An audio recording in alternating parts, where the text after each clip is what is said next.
వైజాగ్లో రాజధాని అనేది వైసీపీ భూదందాలకు తప్ప రాష్ట్ర అభివృద్ధి కోసం కాదన్నారు ఎమ్మెల్సీ వంశీకృష్ణ. ఉత్తరాంధ్ర ప్రజలు ఎవరు కూడా వైజాగ్లో రాజధాని కావాలని కోరుకోవడం లేదని చెప్పారు. వైసీపీ అవినీతి దెబ్బకి వ్యాపారస్తులందరూ వైజాగ్ని వదిలి వెళ్ళిపోతున్నారని అంటున్న ఎమ్మెల్సీ వంశీకృష్ణతో మా ప్రతినిధి సాయి ఫేస్ టు ఫేస్. వేదికగా సీఎం జగన్మోహన్ రెడ్డి కీలకమైనటువంటి వ్యాఖ్యలు చేయడం జరిగింది. రాజధాని అమరావతికి సంబంధించినటువంటి అంశంలో రానున్న రోజుల్లో కనుక వైసీపీ అధికారంలోకి వస్తే కంపల్సరీగా పూర్తి స్థాయిలో విశాఖపట్నమే రాజధానిగా ఉండే అవకాశాలు ఉన్నట్లు కూడా ఆయన చేసిన వ్యాఖ్యలు ఉన్నటువంటి పరిస్థితి. అయితే దీనికి సంబంధించి మనతో పాటు జనసేన ఎమ్మెల్సీ వంశీకృష్ణ శ్రీనివాస్ గారు ఉన్నారు. ఆయన అడిగి తెలుసుకునేటటువంటి ప్రయత్నం. సార్, ఈరోజు సీఎం చేసిన వ్యాఖ్యలను ఏ విధంగా చూడొచ్చు? జగన్మోహన్ రెడ్డి గారు ఆయన ముఖ్యమంత్రి అయినప్పటి నుంచి చెప్తానే ఉన్నాడు ఏ వ్యాఖ్యలు. మళ్ళీ ఎన్నికలు వచ్చాయి చెప్తా ఉన్నారు. ఆయనకి చిత్తశుద్ధి ఉంటే అసలు ఎప్పుడో రాజధాని అనేది నిర్మించాలి. ఆయన మాయ మాటలతో చెప్పి 5 సంవత్సరాలు గడిపాడు. ప్రజలందరూ కూడా కోరుకుంటా ఉన్నారు ఒక రాజధాని ఉండాలి రాష్ట్రానికి. విశాఖపట్నాన్ని ఒక ఐటీ హబ్గా, ఒక ఆర్థిక రాజధానిగా చేయాలని కోరుకుంటున్నారు తప్ప విశాఖపట్నాన్ని రాజధాని చేసి అక్కడ భూదందాలు ఆదందాలు చేసి ట్రాఫిక్ జామ్ చేసే విధంగా ఎవరు కూడా కోరుకోవట్లేదు.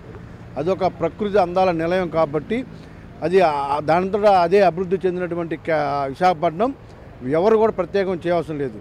దాన్ని ఒక ఐటీ హబ్గా మార్చి విశాఖని కేంద్రంగా టూరిజంను డెవలప్ చేస్తూ ఒక ఐటీ హబ్గా చేయాలన్నది ఆ ప్రాంతంలో ఉన్నటువంటి ప్రజల కోరిక. ఆ విధంగా చేయాలని అందరూ కోరుకుంటున్నారు తప్ప ఇంకొకటి విధంగా కాదు. కేవలం అక్కడ భూదందాల కోసమే వస్తున్నారు అన్నది విశాఖపట్నం ప్రజల యొక్క కోరిక. అక్కడ ఎలా జరుగుతుందో కూడా చూస్తూ ఉన్నాం. అక్కడ ఎలాంటి పరిస్థితులు ఉన్నాయో కూడా మనం అందరం చూస్తూనే ఉన్నాం.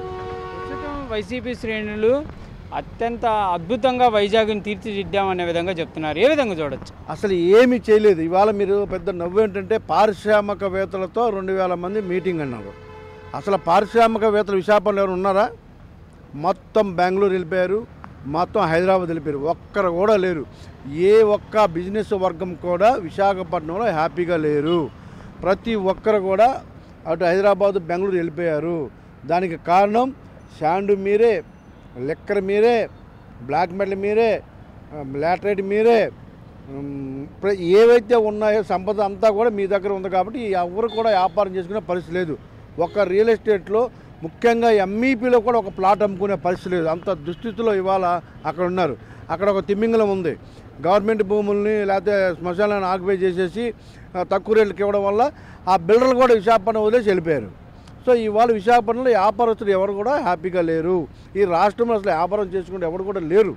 అందరం కూడా రాష్ట్రం వదిలి బయట రాష్ట్రాలకు వెళ్ళి వ్యాపారాలు చేసుకుంటున్నారు. ఎప్పుడైతే ఈ ప్రభుత్వం పడిపోద్దో అప్పుడు మళ్ళీ వ్యాపారస్తులు అందరూ కూడా ఇక్కడికి వచ్చి వ్యాపారం చేసుకోవాలి. ప్రతి ఒక్కరి చేతిలో కూడా డబ్బులు ఉండే విధంగా, ప్రతి వ్యాపారస్తులు కూడా హ్యాపీగా ఉండే విధంగా ఈ గవర్నమెంట్ ఎప్పుడు పోద్దని కూడా ఎదురు చూస్తూ ఉన్నారు. వ్యాపారస్తులు అన్నాడు ఒక్కడు కూడా ఇక్కడ లేడన్న విషయాన్ని మీరు గమనించాలి. ఫైనల్గా చెప్పండి, అమరావతికి సంబంధించి రాజధాని విషయంలో ఉత్తరాంధ్ర వాసులు ఏ విధంగా ఉంటున్నారు? అంటే క్లియర్గా వాళ్ళు అనుకుంటున్నారు ఇక్కడి నుంచి తరలించాలి, మా దగ్గరికి రావాలి అనే అంశాలు వాళ్ళు నిజంగా అనుకుంటున్న అంశమేనా? ఉత్తరాంధ్ర ప్రజలు ఒకటే కోరుకుంటున్నారు, విశాఖపట్నాన్ని ఒక ఆర్థిక రాజధానిగా చెయ్యండి. ఒక ముంబై సిటీ ఏ విధంగా అయితే ఈ దేశంలో ఉందో ఆ విధంగా చెయ్యండి. అన్ని వసతులు ఉన్నటువంటి విశాఖపట్నాన్ని అభివృద్ధి చేస్తే, ఒక ఐటీ హబ్, ఒక టూరిజం హబ్గా తయారు చేస్తే ఈ ప్రాంతం ప్రజలందరూ చాలా హ్యాపీగా ఉంటారు. రాజధాని అనేది అమరావతిని ఉంచండి. ఈ ప్రాంతం చాలా కూల్ సిటీ, చాలా అద్భుతమైన సిటీ. దీన్ని కాలుష్యం చేయొద్దు, దీన్ని మంచిగా ఉంచండి అని చెప్పేసి విశాఖపట్నం ప్రజలు చెప్తా ఉన్నారు. వీళ్ళు కావాలని దురుద్దేశంతో, వీళ్ళు రియల్ ఎస్టేట్ వ్యాపారాల కోసం, వీళ్ళ సొంత ప్రయోజనాల కోసం, ఇక్కడ ఒక సామాజిక వర్గం ఏదో బాగుపడిపోద్దని ఒక దురుద్దేశంతో మాత్రమే వాళ్ళు రాజధాని తరలిస్తున్నారు తప్ప తరలిస్తాము అంటున్నారు. తరలిచ్చే సీన్ కూడా లేదు. ఆయన కలగంటా ఉన్నాడు అక్కడికి వెళ్తుందని. రేపు చిత్తుగా ఓడిపోతున్నారు. అమరావతి క్యాపిటల్, ఆర్థిక రాజధాని మాత్రం ఖచ్చితంగా విశాఖపట్నం ఉంటుంది, ఎటువంటి సందేహం లేదు. ఇది వంశీకృష్ణ ఎమ్మెల్సీ గారు చెప్తున్నటువంటి పరిస్థితి. ఉత్తరాంధ్ర వాసుల కళ వైజాగ్ అనేది డెవలప్ అవ్వాలి, ఉద్యోగ అవకాశాలు రావాలి, అక్కడ ఏదైతే సాఫ్ట్వేర్ డెవలప్మెంట్ అనేది జరగాలి తప్పించి రాజధాని రావాలి అనే కోరిక ఎవరికీ లేదు. రాజకీయాలకి దూరంగా ఉండాలనే ఆలోచనలో ఉన్నారు. అమరావతి రాజధాని ఉత్తరాంధ్ర వాసులు కూడా కోరుకుంటున్నటువంటి పరిస్థితి ఉందనే విధంగా చెప్తున్నటువంటి పరిస్థితి ఉంది. కెమెరామెన్ సిద్ధుతో సాయి శంకర్, మంగళగిరి నుంచి.